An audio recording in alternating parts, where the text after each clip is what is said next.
Today we're going to be discussing the nuclear strong force and how it is unnecessary in explaining the binding of nucleons within the nuclei of all atoms.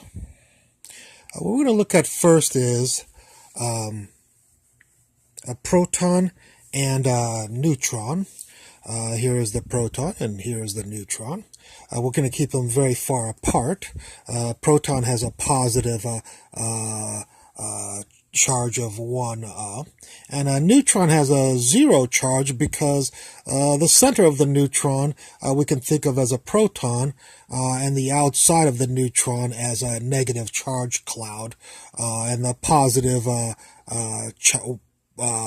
charge of 1 on the center, plus the negative charge of 1 on the cloud outside of the neutron, gives you a 0 charge, hence a neutral charge, and hence the neutron.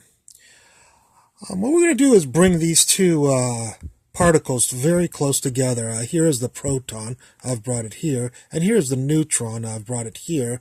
We're going to bring it together at a distance of about 0.325 times 10 to the minus 15 meters between these two structures right here and between these two structures right here. If you notice, the negative charge cloud doesn't look like it looked originally. All of these charges, negative charges that were on this side, have shifted over to this side. The reason why they do that is because if a negative charge was over here, it would be attracted to both this positive and that positive, and so it would move over here. By being here, the negative charge is much more stable, being locked, of course, in between the two positive charges. So all of this charge on this side has moved over to be in the center, symmetrically between these two protons, the proton of the neutron and the proton of the positive charge of the proton and the positive charge on the neutron. Again, this is the distance from here to here and from here to here is 0.325 10 to the minus 15. This structure right here, nuclear physicists and physicists in general call a deuteron, which is a proton plus a neutron. This is commonly called a deuteron if you want to investigate that on your own. What we're going to calculate here is how much energy it takes to tear these two things, these two particles apart. If you wanted to tear off the neutron from the proton, tear these off, how much energy would that take? I'm proposing to use only electrostatic rather than nuclear strong force analysis. I'm using electrostatic analysis to determine how much energy it would take to tear these two particles apart. Nuclear physicists use the terminology that this is called the binding energy of the deuteron. And this is the electrostatic equation for determining this binding energy of the neutron. For those who are somewhat familiar with general physics 1, this term right here defines the binding energy between these two structures right here, the positive and the negative.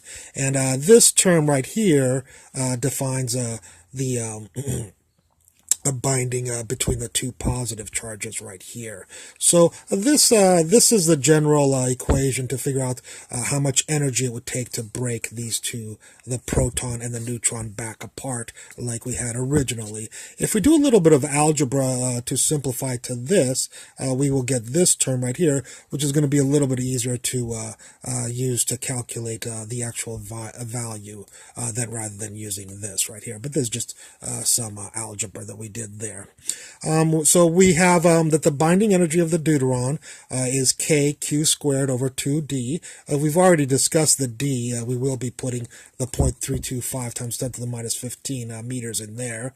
As far as the other quantities, q is the charge on a proton, which is 1.6 times 10 to the minus 19 coulombs, and k here is the just an electrostatic constant that we commonly use as physicists. So these things all will be plugged into here. And here I show that I've done that for you right here. And this is called the binding energy of the deuteron. And the K has been replaced with this, and the Q has been replaced with this numerical value, and the D has been replaced with this numerical value. When you type that up, you will get a binding energy of about 3.55 times 10 to the minus 13 joules. We will just convert that to mega electron volts, MEVs, to make the nuclear physicists, if there are any out there watching this, feel a little bit more comfortable, and also so we will be able to compare later on with another value. So this is the value we receive for the binding energy of the deuteron if we use my proposal of just electrostatic force rather than some sort of mythical force called the nuclear strong force. Now we're going to do it the way I used to do it for many years, and most nuclear physicists will calculate the deuteron's binding energy this way. Normally, a physicist, well, not normally, but I've never seen a physicist do it the way I've done it above.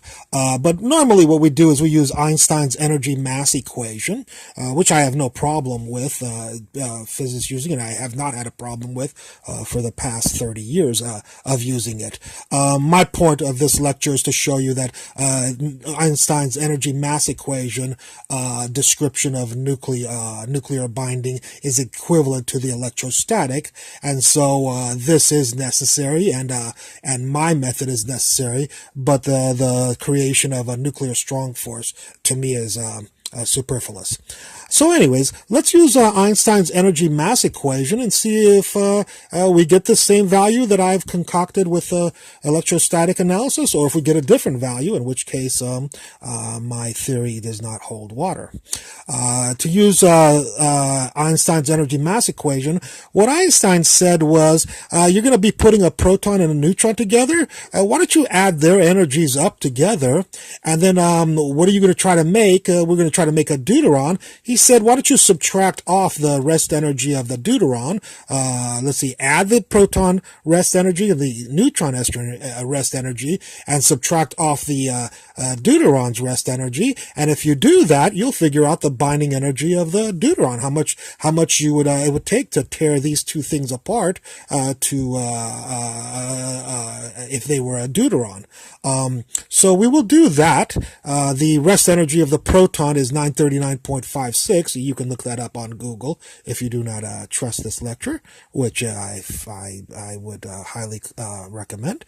And the rest energy of the neutron is 938.27, and the rest energy of the deuteron is 1875.6. These are all in units of MeV. I'm not using joules, again, to make nuclear physicists, and also the numbers that you will be finding on Google for these quantities, probably more likely in the units of MeV rather than joules, so you don't feel that there's a discrepancy in the values. Anyways, so we have the energy of the proton, we have the energy of the neutron, and we have the energy of the deuteron, and we're going to add the two proton and neutrons, because proton plus a neutron makes a deuteron, and we're going to subtract off the deuteron, and then hopefully we'll get the binding energy of the deuteron from that. And so if we do this on a calculator, a very simple mathematics, we do get 2.2 MeV, which is, of course, exactly the same value we got from my previous analysis using only electrostatic analysis of the structures rather than a mythical nuclear strong force analysis. So my conclusion is the binding energy of nucleons within the nucleus can be equivalently explained using solely electrostatic analysis without the need for a new and unnecessary strong nuclear force. I hope you enjoyed the lecture. I look forward to any comments you have concerning it. Thank you. Bye.